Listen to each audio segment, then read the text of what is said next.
ये आकाशवाणी रायपुर है। छत्तीसगढ़ी समाचार बुलेटिन के संग धर्मेंद्र दुबे के जय जोहार। आज के प्रमुख समाचार। लोकसभा चुनाव के बाद देश के संगे संग प्रदेश में काली बिहनिया 8 बजे ले मतगणना शुरू होही। डाक मतपत्र के सबले पहली होही गिनती। बीजापुर जिला में सुरक्षा बल मन 12 झिन माओवादी ला करीन गिरफ्तार। पुनः नरकोम अभियान के प्रभावित होके सुकमा जिला में 5 झिन इनामी माओवादी मन करीन आत्मसमर्पण। और कोयला घोटाला मामला में आरोपी निलंबित सौम्या चौरसिया और रानू साहू के रिमांड बढ़ाएगी 5 जून तक। अब समाचार विस्तार ले। लोकसभा चुनाव के बाद देश के संगे संग प्रदेश में घलो काली बिहनिया 8 बजे ले मतगणना शुरू हो जाही, जेकर बर सुरक्षा के तगड़ा व्यवस्था करे गे हे। मतगणना बर निर्वाचन आयोग ह प्रशासन स्तर में जम्मो तैयारी पूरा कर ले हे। छत्तीसगढ़ के 11 संसदीय क्षेत्र के मतगणना 33 जिला मुख्यालय मन में करे जाही। सबले पहली डाक मतपत्र की गिनती करे जाही। जानबा के मुताबिक विधानसभावार होइया वोट की गिनती में सबले कम राउंड की गिनती कोरबा सीट पर होही। यहाँ 142 राउंड में गिनती होही तो उन्हें रायपुर लोकसभा सीट पर 175 राउंड में गिनती करे जाही। मुख्य निर्वाचन पदाधिकारी रीना बाबा साहेब कंगाले आज रायपुर में एक पत्रकार वार्ता में बताइन कि हरेक हाल में लोकसभा क्षेत्र में शामिल विधानसभा क्षेत्र के ईवीएम मतगणना ऊपर 6 विधानसभा पंडरिया, कवर्धा, सारंगढ़, बिलाईगढ़, भरतपुर सोनहत और कसडोल में 21 टेबल और आने जम्मू 84 विधानसभा क्षेत्र में 14 टेबल लगा के वोट की गिनती करे जाही। उमन बताइन कि मतगणना पर 11 झिन रिटर्निंग ऑफिसर, 4362 झिन वोट की गिनती करैया कर्मचारी, 476 झन रिटर्निंग अधिकारी के संगे संग 1671 माइक्रो ऑब्जर्वर नियुक्त करेगे है तो उन्हें 90 विधानसभा क्षेत्र पर 42 जिन काउंटिंग ऑब्जर्वर नियुक्त करेगे है।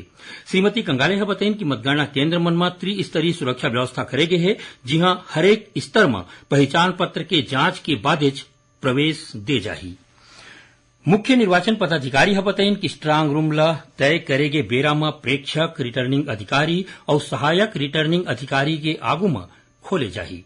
मतगणना के संगे संग पूरा कामकाज की वीडियोग्राफी कराया जाही। ओमन बताइन कि हरेक मतगणना केंद्र में मीडिया सेंटर बनाया जाही, जिहां बड़का अधिकारी के नियुक्ति करेगी है, जौनहा मतगणना हाल के निरीक्षण करे के बाद कम संख्या में मीडिया समूह मन ला अंदर ले जाही।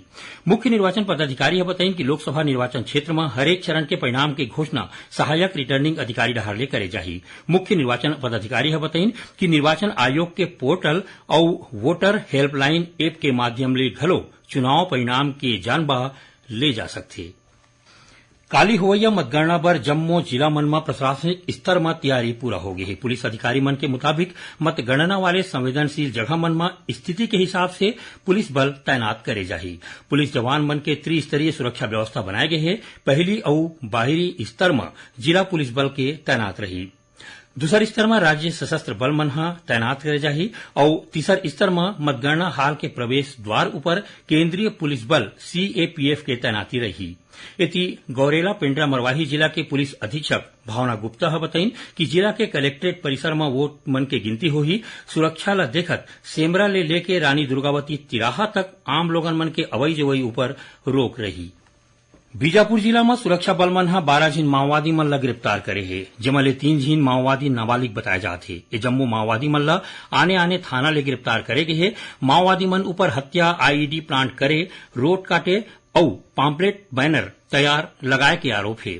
जिला पुलिस बल और डीआरजी के संयुक्त कार्रवाई में मीरपुर जंगला और कुटरू थाना क्षेत्र ले जम्मू माओवादी मन ला गिरफ्तार करेगी। उन्हें छत्तीसगढ़ शासन के नक्सलवाद उन्मूलन नीति और सुकमा पुलिस डहार ले चलाए जात पुनः नरकोम अभियान ले प्रभावित होके सुकमा जिला में एक झिन माओवादी दंपत्ति के संगे संग 5 इनामी माओवादी मन पुलिस के आगू आत्मसमर्पण करे है। एमले एक झिन माओवादी ऊपर 8 लाख और एक झिन आने माओवादी ऊपर 5 लाख रुपया के संगे संग जम्मू 5 माओवादी मन ऊपर कुल 17 लाख रुपया के इनाम घोषित रहीस। ये माओवादी मन ऊपर पुलिस मुठभेड़ में शामिल होए के संगे संग आने माओवादी घटना में सक्रिय रहे के आरोप है। छत्तीसगढ़ी समाचार बुलेटिन आप मन आकाशवाणी रायपुर ले सुनत हो।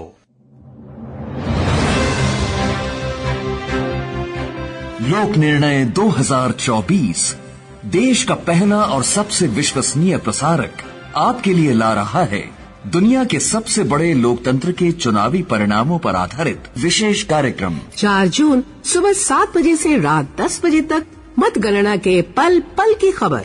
जानिए कौन है आगे कौन पीछे, हर सीट से सटीक जानकारी, कौन हारा और किसने बाजी मारी। देश की करोड़ों जनता का क्या है निर्णय। आकाशवाणी गोल्ड और अन्य आकाशवाणी चैनलों पर सुनिए लोक निर्णय 2024। अब आगू बढ़बो बाचे समाचार को थी।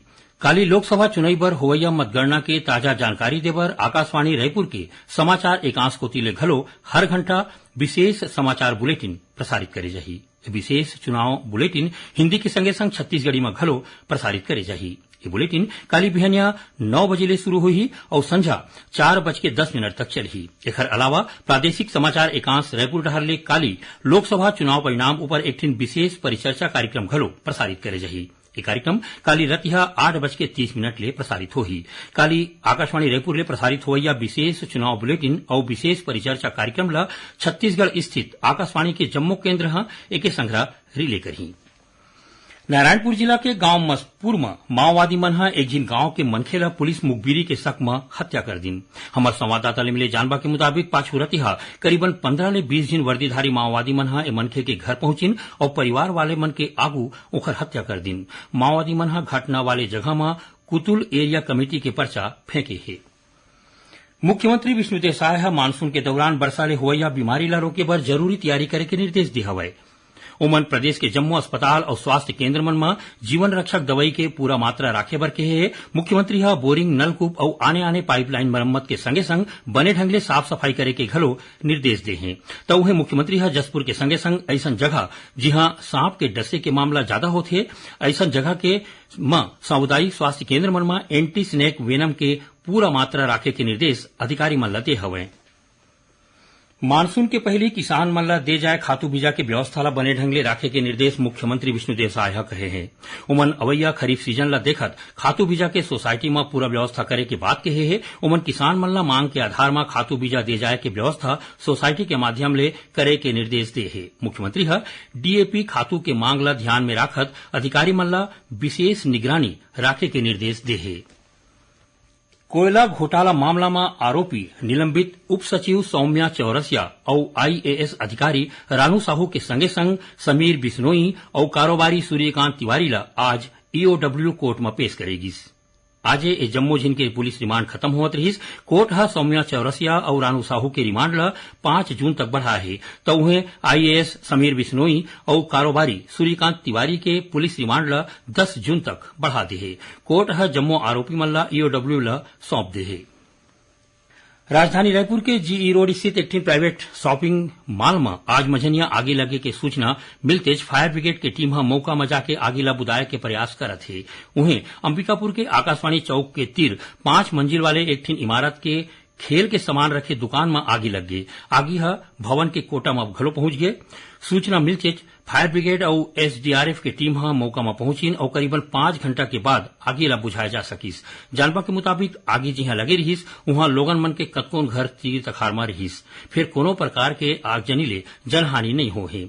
आगे लगे ले करोड़ों रुपया के नुकसान होए के संशय जताए जात है। शॉर्ट सर्किट होए के सेती आगे लगे के घटना होए है। आखिर में प्रमुख समाचार एक घाव फेर। लोकसभा चुनाव के बाद देश के संगे संग प्रदेश में काली बिहनिया 8 बजे ले मतगणना शुरू होही। डाक मतपत्र के सबले भइली होही गिनती। बीजापुर जिला में सुरक्षा बल मन 12 जिन माओवादी ला करीन गिरफ्तार। पूना नारकोम अभियान ले प्रभावित होके सुकमा जिला में 5 जिन इनामी माओवादी मन करीन आत्मसमर्पण। और कोयला घोटाला मामला में आरोपी निलंबित सौम्या चौरसिया और रानू साहू के रिमांड बढ़ाएगी 5 जून तक। एकरे संग छत्तीसगढ़ी समाचार बुलेटिन यहीं सिरावत है। जय जोहार।